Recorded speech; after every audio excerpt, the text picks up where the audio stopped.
అక్కడ బంగ్లాదేశ్ నుంచి వచ్చినటువంటి దళితులు లేకపోతే రాజ్వంశీ కమ్యూనిటీయో లేకపోతే మఠువా కమ్యూనిటీయో ఇట్లాంటి కమ్యూనిటీస్ చాలా ఉన్నాయి. వాళ్ళకి వాళ్ళ పౌరసత్వం ఇస్తున్నారు. అది సువేందు అధికారి ప్రభుత్వం చేస్తోంది. ఇది ఒకవైపు. ఇంకోవైపు కొన్ని నిర్ణయాలు, కీలకమైన నిర్ణయాలు తీసుకున్నారు. నిన్న వచ్చింది ఏంటంటే వందే మాతరం గురించి ఒక కీలక నిర్ణయం తీసుకున్నారు. వందే మాతరం గీతము నిజంగానే మ్యాండేటరీ, ఎక్కడైనా సరే ఇప్పుడు మ్యాండేటరీగా అది పాడాలి, అఫీషియల్ మీటింగ్స్ ఏది జరిగినా కదా, అధికారిక కార్యక్రమాలు జరిగినప్పుడు. సో బెంగాల్లో దీన్ని ఇంప్లిమెంట్ చేయలే. మళ్ళీ ఇప్పుడు సువేందు అధికారి ప్రభుత్వం వచ్చిన తర్వాత ఏం చేస్తున్నారంటే అన్ని స్కూళ్లలో ఇంక్లూడింగ్ మదర్సాలు కూడా గవర్నమెంట్ పరిధిలో ఉండేటివి చాలా ఉంటాయి, ముస్లిం స్కూల్స్ ఇవన్నీ. సో స్కూళ్ళు మదర్సాల్లో కూడా వందే మాత్రం తప్పనిసరి చేస్తూ ప్రభుత్వం నిర్ణయం తీసుకుంది. ఇమీడియట్ గా ఏమంటారు, ఇది ముస్లింలకు వ్యతిరేకత, ముస్లింల మనోభావాలు దెబ్బతీయడం, ఇవన్నీ. ఇక్కడ మతం కాదు, ఇది దేశం. దేశానికి ఒక గీతం ఉంటుంది, దాన్ని irrespective of religions and above religions మనం దాన్ని ఆనర్ చేసి తీరాలంటే. అవును, మీకు ప్రేమ ఉండకపోవచ్చు, గౌరవం అయితే ఉండాలి. అవును, కరెక్ట్, మీకు గౌరవం అయితే ఉండాలి. అండ్ వందే మాత్రం అనేది ఈ భారతదేశాన్ని, జాతిని మొత్తం ఏకీకృతం చేసిందండి. బ్రిటిషర్లకు వ్యతిరేకంగా అందరినీ ఒక తాటిపైకి తీసుకొచ్చినటువంటి నినాదం వందే మాత్రం నినాదం. మనకు అప్పటికి ఇంకా అసలు జాతీయోద్యమంలో కీలకంగా వందే మాత్రం స్లోగనే వినిపిస్తుంది. అది బెంగాలీ గడ్డపైన వినిపిస్తుంది. అట్లాంటిది బెంగాలీ గడ్డ నుంచే జాతీయోద్యమం మొదలైంది. స్వాతంత్రోద్యమం చాలా సీరియస్ గా మొదలైంది అక్కడి నుంచే. అట్లాంటి బెంగాలీ గడ్డ మీద వందే మాత్రం నినాదం చేయమంటే ఎట్లా? సో వందే మాత్రం కంపల్సరీ చేస్తారు. మ్యాండేటరీ.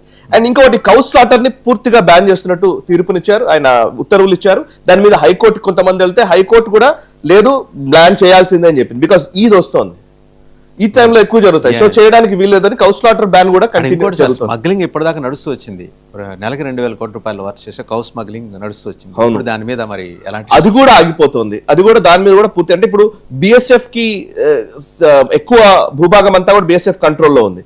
బిఎస్ఎఫ్ తో పాటు లా అండ్ ఆర్డర్ ఇంప్లిమెంట్ చేయాల్సినటువంటి పోలీస్ అధికారులు కూడా స్ట్రిక్ట్ గా వీటిని ఇంప్లిమెంట్ చేయబోతున్నారు. అండ్ అక్కడ కొంతమంది ఐపీఎస్ లని ట్రాన్స్ఫర్స్ గురించి మనం ఇంతకు ముందు మాట్లాడాం. చాలా మంది ఐపీఎస్ ని ట్రాన్స్ఫర్ చేశారు, అంటే షఫిల్ చేశారు.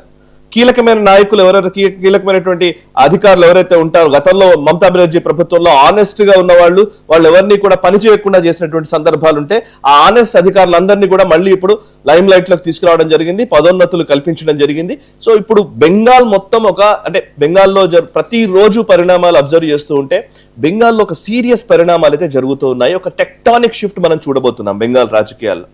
సరే, ఇది కొంతకాలం పాటు ఒక స్ట్రీమ్ లైన్ చేయడానికి కొంతకాలం పట్టవచ్చు. స్ట్రీమ్ లైన్ చేసిన తర్వాత ఏమేం జరుగుతాయి, ఏమేం ఫలితాలు వస్తాయి, అక్కడ జనాలు కూడా ఇప్పుడు ఏం ఆలోచిస్తున్నారంటే అభివృద్ధి నెక్స్ట్, ఫస్ట్ మాకు కోర్స్ కరెక్షన్ జరగాలంటున్నారు వాళ్ళు.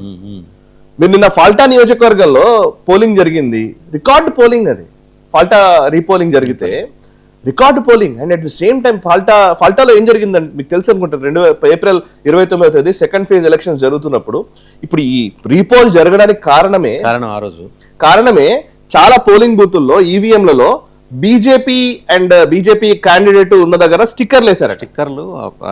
ప్లాస్టర్స్ అంటించేశారు.